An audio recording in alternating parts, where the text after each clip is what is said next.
ரொம்ப ஈஸியாக ஒரு பன்னீர் பிரியாணி இன்றைக்கி செய்து பார்க்கலாம். 3லேருந்து 4 டேபிள் ஸ்பூன் வரைக்கும் ஏதாவது ஒரு எண்ணெய், 4 இல்லை 5 துண்டு பட்டை, 4 கிராம்பு, 4 ஏலக்காய், 1 ஸ்டார் அனைஸ், 1 துண்டு ஜாதி பத்திரி, 4-5 பிரியாணி இலை,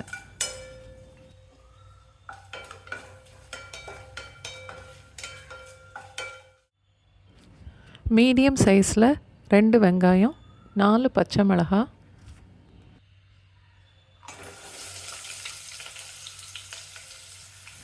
வெங்காயம் செவக்கிற வரைக்கும் வதக்கணும்.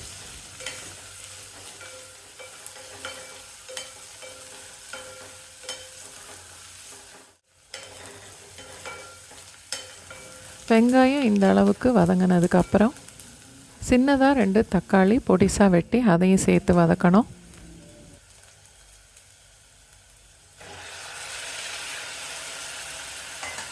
வெங்காயம் தக்காளி சீக்கிரம் வதங்கிறதுக்காக கொஞ்சம் உப்பு சேர்க்கலாம்.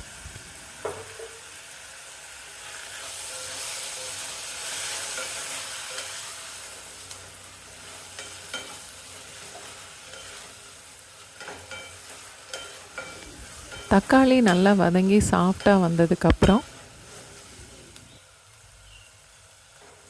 2 டேபிள் ஸ்பூன் அளவுக்கு இஞ்சி பூண்டு பேஸ்ட்டு சேர்க்கணும்.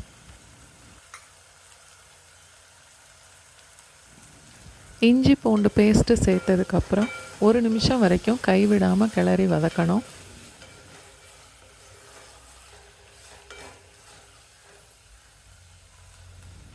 பொடிசாக வெட்டின புதினா 3/4 கப் அளவுக்கு, பொடிசாக வெட்டின மல்லி இலையும் 3/4 கப் அளவுக்கு,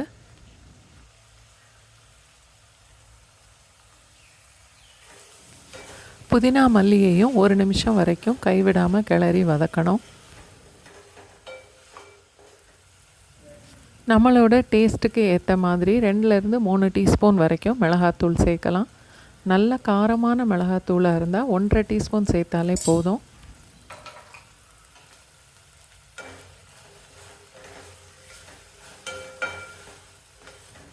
மிளகாத்தூளையும் சேர்த்து 1 நிமிஷம் வதக்கிட்டு 1/4 கப் அளவுக்கு புளிப்பு இல்லாத தயிர் அதையும் சேர்த்துட்றேன்.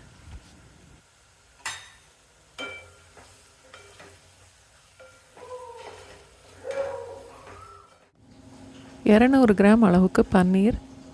கத்தியில் வெட்ட வேண்டாம், கையிலையே 1-2 பிச்சு போட்டுக்கலாம்.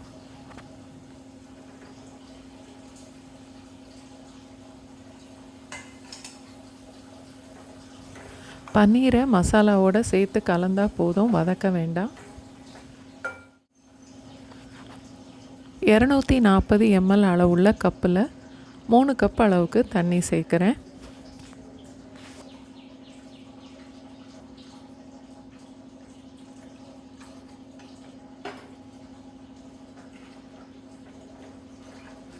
பிரியாணிக்கு தேவையான அளவுக்கு உப்பும் சேர்த்து நல்லா கலந்து கொதிக்க விடணும்.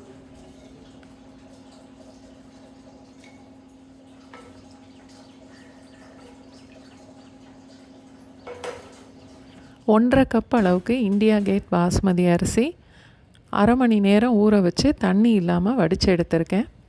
தண்ணி கொதித்த உடனே இந்த அரிசியை சேர்த்துடணும்.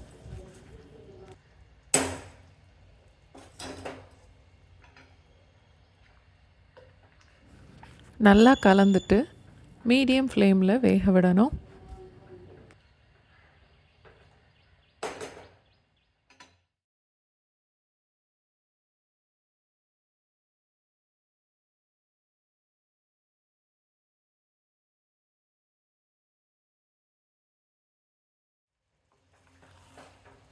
இப்போது அரிசி 3/4 அளவுக்கு வெந்திருக்கும்.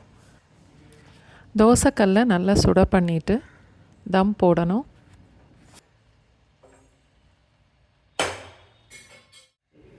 தம் போடுறதுக்கு முன்னால் 2-3 டீஸ்பூன் அளவுக்கு நெய் சேர்க்கலாம்.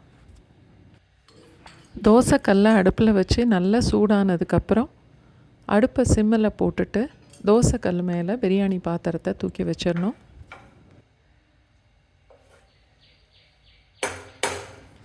பொடிசாக வெட்டின புதினா இலை கூட கொஞ்சம் சேர்க்கலாம்.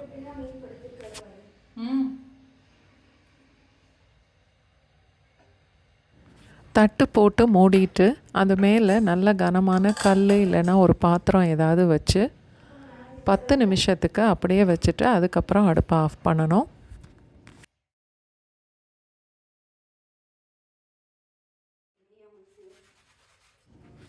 சூப்பரான பன்னீர் பிரியாணி இப்போ ரெடி ஆயிருச்சு. கண்டிப்பாக ட்ரை பண்ணி பாருங்கள்.